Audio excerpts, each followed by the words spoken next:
Urea का स्वदेशी उत्पादन 70 लाख टन बढ़ाने के लिए 6 उर्वरक संयंत्रों का उद्धार किया जा रहा है।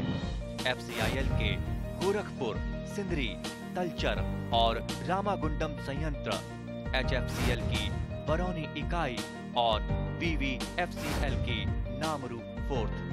सोने पर सुहागा ये है कि देश में अब बनेगा सिर्फ नीम लेपित यूरिया, क्योंकि इससे होगा किसानों का फायदा ही फायदा। अनाज का उत्पादन 10% तक बढ़ेगा। बढ़ेगी 10 से 15% नाइट्रोजन क्षमता।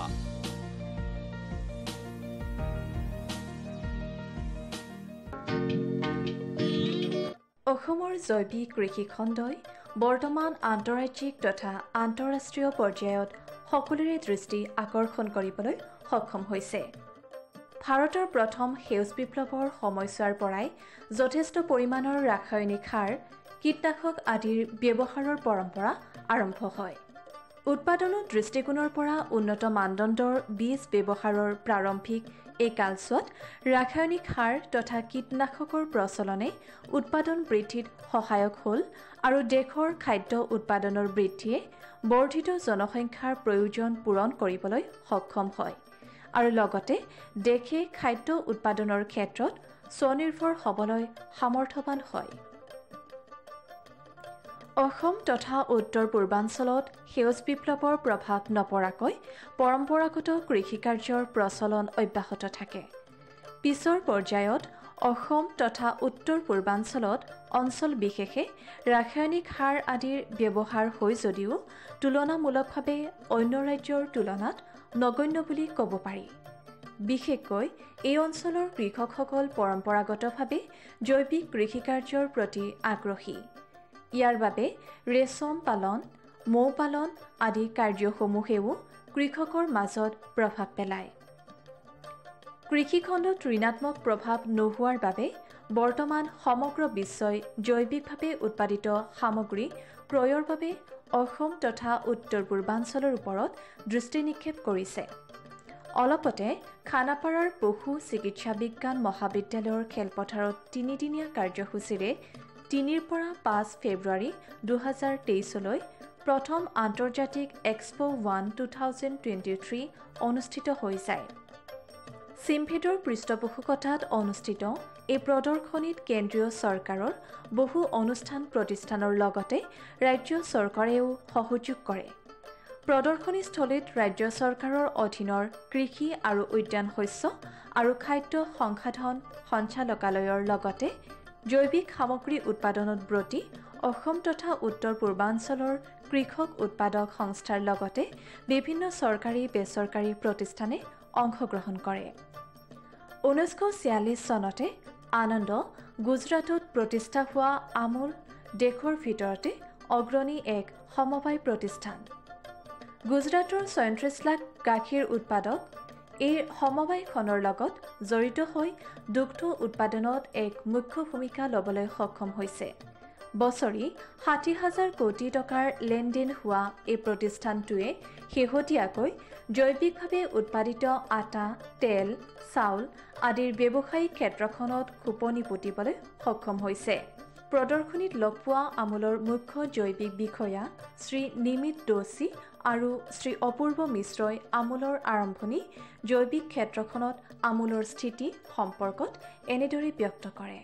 मैं थोड़ा अमूल के बारे में आपको बताऊंगा। अमूल जैसे आप सब जानते हो ये किसानों की संस्था है। 36 लाख किसान अमूल के साथ जुड़े हुए हैं और हम ये इंडिया की सबसे बड़ी फूड ब्रांड है। हमारा पिछले साल का टर्नओवर करीब 61,000 करोड़ का टर्नओवर रहा है और अमूल दूध और दूध प्रोडक्ट्स में बिजनेस करती है और हमारा पूरे इंडिया में नेटवर्क है। हमारी गुवाहाटी और NER के सब स्टेट्स में हमारी ऑफिस यहाँ पे है।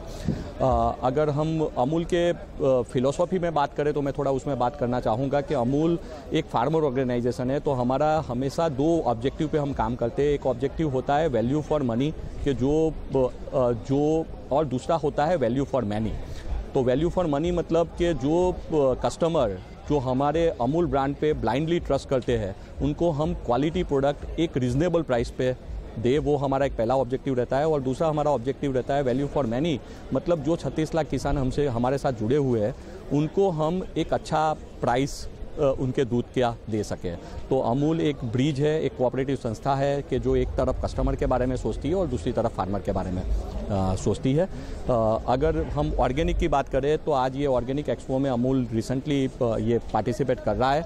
हम ऑर्गेनिक प्रोडक्ट में एंटर कर रहे हैं वही ऑब्जेक्टिव के साथ कि एक कस्टमर एक चाहता है, there is a growing need के थोड़े टाइम से जब से कोविड भी हुआ तब से लोग हेल्थ कॉन्शियस ज़्यादा हो गए हैं। अभी ऑर्गेनिक प्रोडक्ट की डिमांड वर्ल्ड में और इंडिया में भी काफ़ी बढ़ रही है।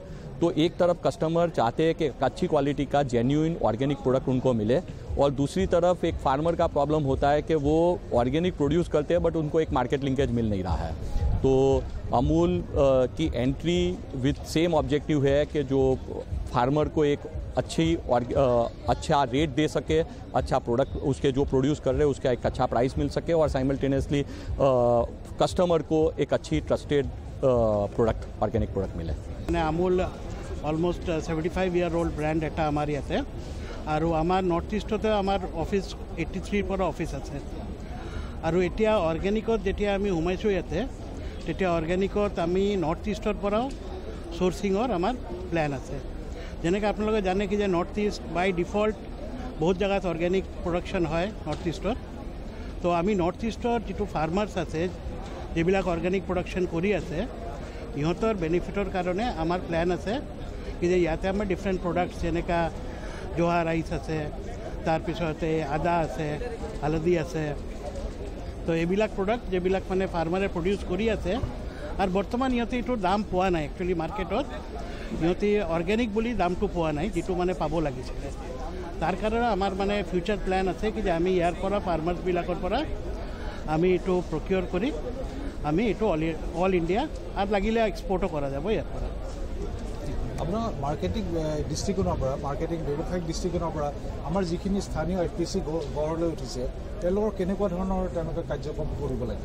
আমি এতিয়া ডিফাৰেণ্ট ষ্টেটছৰ যিটো MOVCD আছে ইহঁতৰ লগত আমি কোঅৰ্ডিনেট কৰিছোঁ আৰু FPCৰ লিষ্টবিলাক ওলাইছোঁ আৰু তাৰপিছত আমি FPC বিলাকৰ লগত কণ্টেক্ট কৰিছোঁ ইহঁতৰ কোনটো প্ৰডাক্টত কোনটো FPC কি প্ৰডাক্ট বনাই আছে আৰু কি প্ৰচেছিং আছে ইটো আমি কৰিছোঁ। আমি তাৰ মানে ইয়াতে অনাৰেবল CMO মানে ভেৰি ইণ্টাৰেষ্টেড আছে कि এইটো কামত মানে ইয়াতে লোকেল প্ৰকিউৰমেণ্ট হয় তাৰ কাৰণে গভৰ্ণমেণ্টৰ ডিফাৰেণ্ট ডিপাৰ্টমেণ্টছৰ লগত আমি কোঅৰ্ডিনেট কৰি আমি ট্ৰাই কৰি আছোঁ कि ইয়াৰ পৰা FPC বিলাকৰ আৰু যিবিলাক মানে ফাৰ্মাৰ আছে ইহঁতে বেনিফিট হয়। প্ৰদৰ্শনীস্থলীত কৃষকৰ বাবে ব্যৱহাৰযোগ্য বিভিন্ন অত্যাধুনিক সামগ্ৰী প্ৰদৰ্শিত হয় আৰু ক্ৰেতা ৰাইজৰ সমাদৰ পাবলৈও সক্ষম হয়। সকলোৰে দৃষ্টি আকৰ্ষণ কৰা সামগ্ৰী হ'ল হিট পাম্প ফুড ডিহাইড্ৰেটৰ। বিজুলী চালিত এই শুকুওৱা যন্ত্ৰটো বিভিন্ন শাক পাচলি আদি শুকুৱাই পিছত ব্যৱহাৰৰ কাৰণে সংৰক্ষণ কৰিব পৰা যায়, যিসমূহ পিছত সাধাৰণভাৱে কিছু সময় কুহুমীয়া পানীত তিয়াই খাদ্য উপকৰণ হিচাপে ব্যৱহাৰ কৰিব পাৰি। বিশেষভাৱে লক্ষণীয় যে খাদ্যসমূহৰ খাদ্য গুণাগুণ অটুট থাকে। আইচ মেক ৰেফ্ৰিজাৰেশ্যন লিমিটেড নামৰ প্ৰতিষ্ঠানটোৰ অসমৰ কাৰ্যবাহী শ্ৰী দীপাংকৰ বৰাই ব্যৱসায়িক দৃষ্টিকোণৰ পৰা শুকুওৱা যন্ত্ৰৰ উপযোগিতা সম্পৰ্কত এনেদৰে ব্যাখ্যা কৰে। আমি ৰিচেণ্টলি আমি এখন এক্সিবিশ্যনত আপোনাৰ অৰ্গেনিক এক্সিবিশ্যন আমি হিট পাম্প ড্ৰায়াৰ আৰু ফিছ ড্ৰায়াৰ এই দুটাৰ ওপৰত মেইনলি আমি কনচেনট্ৰেট কৰা গৈছে। একচুৱেলি হিট পাম্প ড্ৰায়াৰ আপোনাৰ মেইন হেৰিটো হৈছে আপোনাৰ অবজেক্টিভটো যিকোনো আমি ফল মূল হওক কিবা বস্তু হওক আমি ড্ৰাই কৰি তাৰ লাইফ স্পানটো বঢ়াব পাৰোঁ। আমি এতিয়া আমি ৰিচেণ্টলি মাৰ্কেটত দেখিছোঁ যে আমি যেতিয়া ছিজন হয় তেতিয়া আপোনাৰ কিছুমান বিলাহী বা এনি XYZ যোনটো আপোনাৰ চব্জি হয় ভেজিটেবলছ সেইবোৰ আপোনাৰ মাৰ্কেটত এভেইলেবল থাকে যেতিয়া আপোনাৰ এটা সেই টাইমত কি হয় বহুত ৱেষ্টেজো হয় যদি আমি যেনেকৈ এতিয়া আমি ফ্ৰজেন ফুড আপোনাৰ ফ্ৰিজাৰিং কৰি পেলাই যেতিয়া তাৰ লাইফ স্পেনটো বঢ়াই আছোঁ তেনেকৈ আমি যিখিনি আমাৰ এতিয়া ৱেষ্টেজ হৈ আছে আপোনাৰ ফ্ৰুটছ এণ্ড ভেজিটেবলছ সেইখিনি ড্ৰাই কৰিও আমি তাৰ ৱেষ্টেজখিনি আমি ৰখাব পাৰোঁ প্লাছ তাৰ লাইফ স্পেনটো বাঢ়ি গ'ল আপোনাৰ প্ৰডাক্ট এটাৰ আৰু এতিয়া আপোনাৰ ধৰি লওক আমাৰ এতিয়া নৰ্থ ইষ্টাৰ্ণ এৰিয়াত জিঞ্জাৰ গাৰ্লিকৰ আপোনাৰ হিউজ আপোনাৰ কাল্টিভেশ্যন আছে চ' আমি কি হয় আপোনাৰ ৰাজস্থান বা সেইবোৰ এৰিয়াৰ আমি হালধি ইউজ কৰি আছোঁ যদি আমাৰ ফাৰ্মাৰখিনিয়ে আমাৰ লোৱেষ্ট যোনটো আপোনাৰ 20 kg যোনটো আপোনাৰ হিট পাম্প ড্ৰায়াৰ সেইটো যদি তেওঁলোকে ইউজ কৰে তেওঁলোকে মান্থলি নিয়াৰ এবাউট 50,000 to 60,000 তেওঁলোকে মান্থলি কমাব পাৰিব ইনকম কৰিব পাৰিব তেওঁলোকে সেইকাৰণে আপোনাৰ হালধি এনি মাৰ্কেটত আপোনাৰ চেল হ'বই মাৰ্কেটিংটো আপোনালোকে কিবা লিংকেজ কৰি দিয়ে নেকি লিংকেজো কৰাই দিব পাৰি কেনেধৰণে কৰে লিংকেজ কিয় কাৰণে আমাৰ বহুত ডাঙৰ আপোনাৰ কৰ্পৰেট ছেক্টৰৰ লগত আমাৰ লিংক আপ আছে য'ত আমি মেচিনাৰিজ আমি অলৰেডি ছাপ্লাই কৰিছোঁ যদি তেওঁলোকে কোনো চেল কৰা অপশ্যনো নাপায় সেইখিনিও আমি লিংক আপ কৰি আমাৰ কৰ্পৰেট ছেক্টৰৰ লগত আমি লিংক আপ কৰাই দিব পাৰোঁ তেওঁলোকে হালধিটো মাত্ৰ ড্ৰাই কৰি পাউডাৰ কৰি দিলেই হ'ল বাকীখিনি আমি তেওঁলোকক লিংক আপ কৰি চেল কৰাই দিব পাৰিম আপোনালোকৰ ইয়াত ছাৰ্ভিচিং চেণ্টাৰ আছে য়েছ ক'ত আছে আমাৰ ছাৰ্ভিচিং চেণ্টাৰ আমাৰ বাই হোমেই কৰি আছে আমাৰ যিকেইজন আমাৰ ছাৰ্ভিচেছ 7 পাৰ্চন আছে ছাৰ্ভিচিঙৰ তেওঁলোক নৰ্থ ইষ্ট বেছ গুৱাহাটী বেছতে হয় তেওঁলোক গোটেইখিনি আৰু আমি 24 আৱাৰ্ছৰ ভিতৰতে আমি ছাৰ্ভিচ প্ৰভাইড কৰোঁ আৰু আমি অলৰেডি অসমত কৰা নাই আমি ৰিচেণ্টলি আমি নাগালেণ্ডত আপোনাৰ 2019তে আমি ড্ৰায়াৰ কৰিছোঁ নাগালেণ্ডৰ বহুতখিনি ছ'চাইটিত আমি অলৰেডি কৰিছোঁ য'ত তেওঁলোকে কিবি ড্ৰাই মাছৰুম ড্ৰাই এইখিনি কৰি পেলাই ভাল এটা হিউজ এমাউণ্ট অফ আৰ্নিং কৰি আছে তেওঁলোকৰ ছ'চাইটিখিনিয়ে অসমত কি ড্ৰাই কৰিবলৈ পটেঞ্চিয়েল আছে বিশেষকৈ অসমত আপোনাৰ ধৰি লওক হালধি হয় আপোনাৰ আদা হয় আৰু বহুতো আপোনাৰ ফল মূল হয় এতিয়া আপোনাৰ বিলাহী আপোনাৰ ছিজনত বহুত আমাৰ ভোট জলকীয়াটো মেইনলি কিন্তু আমি যোনটো আমি ছানলাইটত ড্ৰাই কৰোঁ যোনটো ভোট জলকীয়া সেইটো আপুনি দেখিব আমাৰ গেলি যায় কিন্তু আমাৰ মেচিনৰ হিট পাম্পত ড্ৰাইত আপুনি ড্ৰাই কৰক সেইটো আপুনি এগেইন আপুনি পাউডাৰলৈ কনভাৰ্ট কৰক আপুনি হিউজ এমাউণ্ট তাৰ পৰা আপুনি আৰ্ণ কৰিব পাৰিব যোনটো আমি এতিয়া ধৰি লওক এতিয়াতো এনি টাইম আপোনাৰ চাকৰি নাই কিন্তু সেইটো কৰিও আপুনি এটা খেতিয়ক কৰিও যে মানুহে যে 2 টকা ঘটিব পাৰি আমাৰ এই মেচিনখিনি ইউজ কৰি তেওঁ আৰু 2 টকা বেছিকৈ ঘটিব পাৰিব অসম বনৰীয়া মৌ উৎপাদনৰ বাবে প্ৰখ্যাত বনৰীয়া মৌৰ বৈজ্ঞানিক নাম হ'ল এপিছ ডৰচেটা সাধাৰণ মৌতকৈ খাদ্যপ্ৰাণৰ দিশেৰে বনৰীয়া মৌজোলৰ গুণগত মান যথেষ্ট উন্নত বুলি প্ৰমাণিত হৈছে এই বনৰীয়া মৌজোল BGP নামেৰে ব্ৰেণ্ডিং কৰি ক্ষেত্ৰীৰ শ্ৰী নীলোৎপল শইকীয়া আৰু কুঁৱলী মুদয়ে সফলতা লাভ কৰিবলৈ সক্ষম হৈছে তেওঁলোকৰ অনুভৱ সম্পৰ্কে আমাৰ আগত এনেদৰে ব্যক্ত কৰে আমি একচুৱেলি দুয়ে মিলি পেলাই আমি এই ৱাইল্ড হানিৰ ওপৰত এটা কাম কৰি আছোঁ বৰ্তমান আমি ক্ষেত্ৰীৰ পৰা প্ৰায় 10 কিলোমিটাৰমান দাঁৰিয়াৰ ভিতৰতে আমি যিখিনি বৰমৌ বুলি কওঁ বৰ্তমান আৰু ইংৰাজীত সেইটো আপোনাৰ ৰকবি বুলিও কয় আৰু এপিছ ডৰচেটা বুলিও কয় এই মৌটোৱে সাধাৰণতে আমাৰ জংঘলত পোৱা যায় আৰু সেই মৌটো আমি অৱস্থাতে তাক পেকেজিং কৰি পেলাই আমি মাৰ্কেটিং কৰিছোঁ আৰু আমাৰ এইটো বহুত বেছি দিন হোৱা নাই আমি এই এক্সপ'ৰ ঠিক আগৰ যিখন আমাৰ অসম চৰকাৰৰ হৰ্টিকালচাৰ এক্সপ' আছিলে তাতেই আমি প্ৰডাক্টটো লঞ্চ কৰিছিলোঁ এখন আমাৰ দ্বিতীয় এক্সপ' আৰু এইখন এক্সপ'ত আহি পেলাই আমি যথেষ্টখিনি এক্সপ'জাৰ পাইছোঁ ইয়াত বহু মানুহে এই মৌটোৰ বিষয়ে সুধিছে এই বিষয়ে জানিব বিচাৰিছে আৰু আমাৰ মৌৰ বিষয়ে যিটো উপকাৰিতা সেই কথাও আমাক সোধে আমি সেই কথাখিনি বুজাই দিওঁ আৰু লগতে এই মৌটোত কি ধৰণৰ মানে নিউট্ৰিয়েণ্ট ভেলু আমি পাওঁ সেই গোটেইখিনি বস্তু আমি লেবৰেটৰী টেষ্ট কৰি পেলাই সেইখিনি উলিয়াই লৈছোঁ আৰু উলিয়াই লৈ পেলাই এইটো আমি বৰ্তমান বজাৰলৈ মুকলি কৰিছোঁ কি পাৰ্থক্য পায় আপোনালোকে সাধাৰণ মৌতকৈ সাধাৰণ মৌ মানে কি এই মৌটোত আমি ধৰক অৱস্থাত যেতিয়া থাকে ইয়াত নিউট্ৰিয়েণ্ট ভেলু যিটো বহুত যথেষ্ট বেছি পাওঁ ইয়াৰ এটা ডিফাৰেঞ্চ আমি পাইছোঁ সেইটো হৈছে আপোনাৰ পলেন কাউণ্ট যিটো আমি পলেন কাউণ্ট সাধাৰণতে আমি লক্ষ্য কৰোঁ আমাৰ যিটো FSSAই যিটো গাইডলাইনছ ধৰি দিছে সেই গাইডলাইনৰ অনুসৰি যদি 5,000 পলেন কাউণ্ট 1 গ্ৰাম মৌত পোৱা যায় সেইটোৱে ভাল মৌ বুলি ধৰা যায় কিন্তু আমাৰ মৌটোৱে আশ্চৰ্যকৰভাৱে পলেন কাউণ্ট দিছে 55,000 50,000 আৰু 28,000 চ' এইটোৰ পৰা আমি অনুমান কৰিব পাৰোঁ যে এই আমাৰ বৰ মৌৱে হওক বা আমাৰ যিটো ৱাইল্ড হানি এই ৱাইল্ড হানিটোত পলেনেই যদি 55,000 থাকে তেতিয়াহ'লে তাত নিউট্ৰিয়েণ্ট ভেলু কিমান থাকিব কাৰণ সেইখিনিয়ে হৈ গৈছে নিউট্ৰিয়েণ্ট আপোনাৰ ফাইটো নিউট্ৰিয়েণ্টছৰ চ'ৰ্চটোৱে হৈছে আমাৰ পলেন চ' সেই পলেনখিনি যেতিয়া আমি ইমান সংখ্যক আমি মৌত পাম তেতিয়াহ'লে নিশ্চয় যথেষ্ট উপকাৰী হ'ব তাৰ লগতে কিছুমান ফেক্টৰ্ছ আছে যিবিলাক আমাৰ টেষ্ট ৰিপৰ্টত ধৰা পৰিছে যেনে ডায়েষ্টেট এক্টিভিটি বুলি কয় চ' ডায়েষ্টেট এক্টিভিটিটো সাধাৰণতে কি এটা আছে এনজাইম সেই এনজাইমটো আমাৰ মানুহৰ মুখত থকা এটা লেলাৱতীত থাকে আৰু সেই বস্তুটোৱে আমাৰ চেতসাৰ হজম কৰাত সহায় কৰে আৰু সেই বস্তুটোৱে আমাৰ ডায়েষ্টেট যিটো এক্টিভিটি আমি এটা কমাৰ্চিয়েল মৌৰ লগত আমি তুলনা কৰিছিলোঁ, নামটো নকওঁ, সেই মৌৰ পৰিমাণটো যিমান আছে তাৰ দুগুণতকৈ অলপ বেছি আমাৰ এই ৱাইল্ড হানিটোত পোৱা গৈছে। এই আয়ুৰ্বেদিক গুৰুত্ব কিবা আপোনালোকে ইয়াত আয়ুৰ্বেদিক গুৰুত্বৰ বিষয়ে আমি একো দাবী কৰিব নোৱাৰোঁ, কাৰণ যিহেতু এইটো নেচাৰেল মৌ হয় আৰু যিহেতু ডায়েষ্টেট এক্টিভিটিটোৰ ওপৰতে অকণমান কৈ দিছোঁ, যি বস্তুটোৱে আমাৰ শ্বেতসাৰ হজম কৰাত সহায় কৰে। এতিয়া ধৰি ল'লোঁ কিছুমান মানুহৰ অলপ পেটৰ প্ৰব্লেম থাকে, যিটো প্ৰব্লেমৰ কাৰণে ভাতটো ভালকৈ হজম নহয়, তেনেকুৱা ধৰণৰ হ'ব পাৰে। সেই ক্ষেত্ৰত যদি আমি এই মৌটো অলপ ব্যৱহাৰ কৰোঁ বা খাওঁ, তেতিয়াহ'লে আমাৰ সেই হজম কৰাটোত সহায় কৰে। গতিকে ক'ব পাৰি যে ইয়াত অকণমান হ'লেও মেডিচিনেল ইফেক্ট তাত আছে। ব্যৱসায়িক ক্ষেত্ৰখনত সফলতাৰ বাবে মানসম্পন্ন উৎপাদনৰ আৱশ্যক। লগতে যিকোনো উৎপাদিত ফল মূলৰ আকাৰ, ৰং, ৰস আদিৰ ওপৰত নিৰ্ভৰ কৰি ভাগ কৰিলে কৃষকে উচিত মূল্য পাব পাৰে। হাতেৰে কৰা এই কাৰ্যত সময়ৰ পৰিমাণ অধিক লগাৰ লগতে সঠিকভাৱে ভাগ কৰা অতি কঠিন। অত্যাধুনিক গ্ৰেডিং মেচিনসমূহত কেমেৰা, সেন্সৰৰ লগতে অত্যাধুনিক AI প্ৰযুক্তিৰে সমৃদ্ধ। এইসমূহ মেচিনত সঠিকভাৱে ফল মূলৰ মান নিৰূপণ কৰি পৃথকীকৰণ কৰিব পৰা যায়।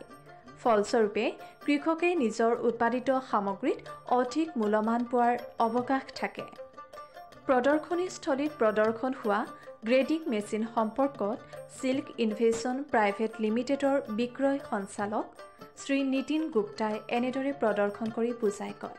हमारी कंपनी हॉर्टिकल्चर में जो कि फ्रूट और वेजिटेबल ग्रो करते हैं, उन ग्रोवर्स की हेल्प करने के लिए नई नई टेक्नोलॉजी डेवलप करती है। तो आज जो आपको मैं एक मशीन दिखा रहा हूँ, ये एक ग्रेडिंग मशीन है जो कि फ्रूट्स और वेजिटेबल्स को उसके कलर, साइज़, शेप के हिसाब से अलग अलग ग्रेड में डिवाइड कर देती है। इसका मेन उद्देश्य क्या है इस मशीन को लगाने का, वो ये है कि जब फार्मर अपने बाग से फ्रूट को तोड़ के लाता है तो अलग अलग शेप में आती है या अलग अलग साइज़ में आती है। जैसे एक बहुत छोटा ऑरेंज भी आता है और एक बहुत बड़ा ऑरेंज भी आता है, लेकिन इन सब का प्राइस सेम नहीं होता है। इसका प्राइस अलग मिलता है मार्केट में, इसका अलग मिलता है। तो इसको जो मैनुअली ग्रेडिंग की जाती है वो बहुत ही टाइम टेकिंग होती है और वो कभी भी एक्यूरेट नहीं हो सकती है, उसमें बहुत टाइम भी लगता है। तो ये मशीन वो सारी ग्रेडिंग ऑटोमेटिकली कर सकती है। हम ये भी देख सकते हैं कि हर एक फ्रूट का कलर क्या है, साइज़ क्या है। हम ये भी देख सकते हैं कि इसके अंदर स्वीटनेस कितनी है, मीठा कितना है, वो भी हम अलग निकाल सकते हैं। तो उसकी मार्केट अलग होएगी, उसके प्राइसिंग आपको ज़्यादा मिलेगी। ये एक प्रूवन फैक्ट है कि जो भी ग्रेडिंग करता है वो पैसा कमाता है।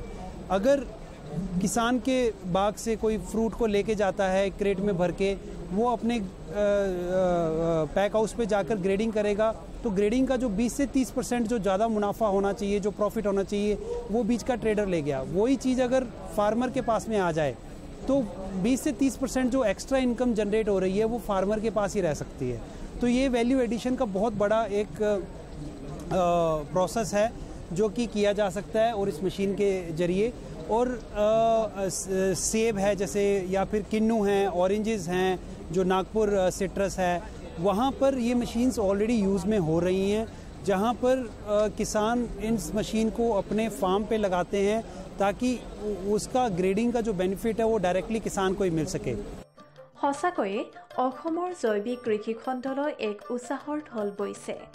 বিশেষকৈ কৃষক উৎপাদক সংস্থাসমূহে এই ক্ষেত্ৰত এক মুখ্য ভূমিকা লৈছে। আদা, হালধি, নেমুটেঙা আদিয়ে GIT টেগ পাবলৈ সক্ষম হৈছে। জৈৱিক কৃষিখণ্ডৰ এনে বিকাশে নিশ্চিতভাৱে বহু শিক্ষিত নিবনুৱা যুৱক যুৱতীৰ কৰ্মসংস্থাপনৰ বাট মুকলি কৰাৰ লগতে অৰ্থনীতি বিকাশতো সহায়ক হ'ব।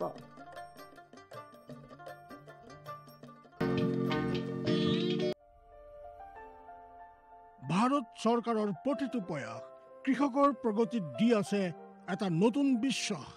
দেশৰ কৃষকসকলৰ প্ৰতি সমৰ্পিত ভাৰত চৰকাৰে বিশেষকৈ উত্তৰ পূৰ্বাঞ্চল আৰু আন্দামান নিকোবৰ দ্বীপপুঞ্জৰ কৃষি অঞ্চলৰ বিকাশৰ বাবে নতুন প্ৰগতিশীল পদক্ষেপ লৈছে, যাৰ দ্বাৰা কৃষকসকলে দ্ৰুত গতিত উন্নতি কৰি আছে। কৃষি অঞ্চলৰ বিকাশৰ গতি অব্যাহত ৰাখি মাননীয় প্ৰধানমন্ত্ৰী শ্ৰী নৰেন্দ্ৰ মোদী ডাঙৰীয়াৰ নেতৃত্বত ভাৰত চৰকাৰে এক দূৰদৰ্শী নিৰ্ণয় লৈ দেশত ৰাষ্ট্ৰীয় খাদ্য তেল মিছন অইল পামৰ আৰম্ভণি কৰিছে, যাৰ দ্বাৰা উত্তৰ পূৰ্বাঞ্চলৰ ৰাজ্যসমূহ আৰু আন্দামান নিকোবৰ দ্বীপপুঞ্জৰ কৃষকসকলৰ বিশেষ লাভ হ'ব। পুঁজিৰ বিনিয়োগত বৃদ্ধি পাব, খোৱা তেলৰ আমদানিৰ ওপৰত নিৰ্ভৰ কৰাটো কম হ'ব আৰু ৰোজগাৰৰ সুবিধা সৃষ্টি হ'ব। খোৱা তেলত আত্মনিৰ্ভৰশীলতাৰ বাবে এতিয়া ৰাষ্ট্ৰীয় খাদ্য তেল মিছন অইল পামৰ সংকল্প লোৱা হৈছে। নৰ্থ ইষ্ট আৰু আন্দামান নিকোবৰ দ্বীপপুঞ্জ এনেকুৱা অঞ্চল য'ত সহজে পামৰ খেতি কৰিব পৰা যায়। পাম অইলৰ উৎপাদন হ'ব পাৰে। এই মিছনৰ অধীনত অইল পামৰ অঞ্চল আৰু উৎপাদন বঢ়োৱাত জোৰ দিয়াৰ বাবে চৰকাৰে 11,000 কোটি টকাৰো অধিক সাহায্য ৰাখি নিৰ্ধাৰিত কৰিছে। মিছনৰ অধীনত চৰকাৰে অইল পামৰ খেতিৰ বাবে ৰোপণ আদিৰ সহায়ত বৃদ্ধি ঘটাই পূৰ্বতে পাবলগীয়া প্ৰতি হেক্টৰত 12,000 টকাৰ পৰা বঢ়াই প্ৰতি হেক্টৰত 29,000 টকা কৰি দিছে। পুলি ৰোপণ সামগ্ৰীৰ অভাৱ দূৰ কৰাৰ বাবে বীজৰ উৎপাদন কৰাৰ বাবে বাগিচাকো সাহায্য প্ৰদান কৰা হ'ব, যাৰ অধীনত প্ৰতি হেক্টৰ ক্ষেত্ৰফলৰ অইল পামৰ উদ্যানৰ বাবে 1 কোটি আৰু নাৰ্চাৰী বিকাশৰ বাবে 50 লাখ টকাৰ ব্যৱস্থা আছে। 30 বছৰীয়া পুৰণা বাগিচাৰ পুনৰুদ্ধাৰৰ বাবে প্ৰতি পুলিত 250 টকাৰ এককালীন অনুদান দিয়া হ'ব।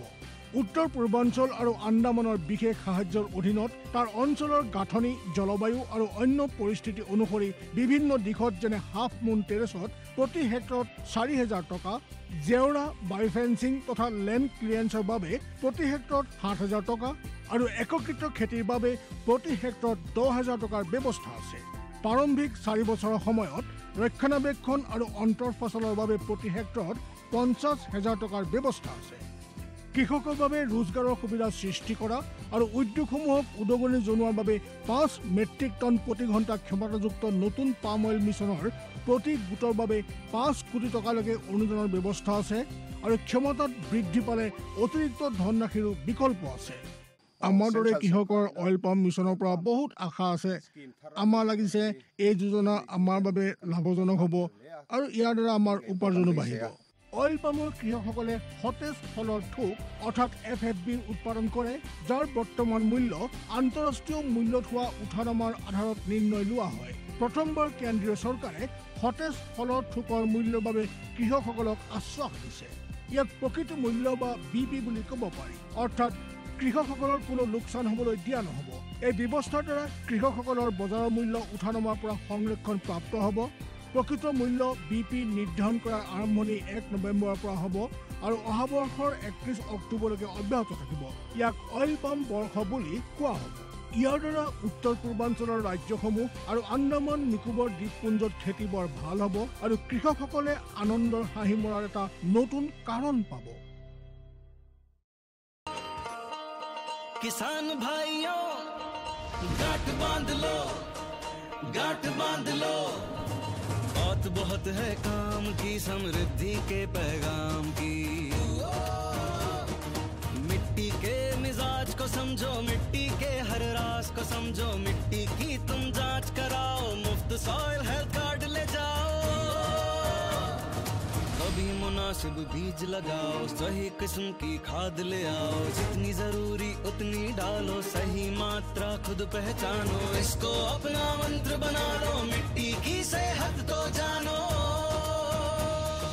बात बहुत है काम की, कम लागत अधिक वरदान की, किसान भाइयों गांठ बांध लो।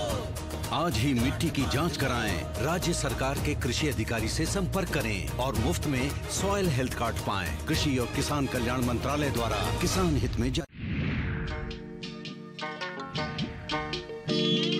কৃষকসকলৰ বিভিন্ন সমস্যাৰ সমাধানৰ লগতে শেহতীয়া প্ৰযুক্তি আৰু প্ৰয়োজনীয় আনুষংগিক দিশৰ বিষয়ে জানিবৰ বাবে চাবলৈ নাপাহৰিব কৃষি দৰ্শন। প্ৰচাৰিত হয় প্ৰতি সোমবাৰৰ পৰা শুকুৰবাৰলৈ সন্ধিয়া 5:30 বজাৰ পৰা 6 বজালৈ।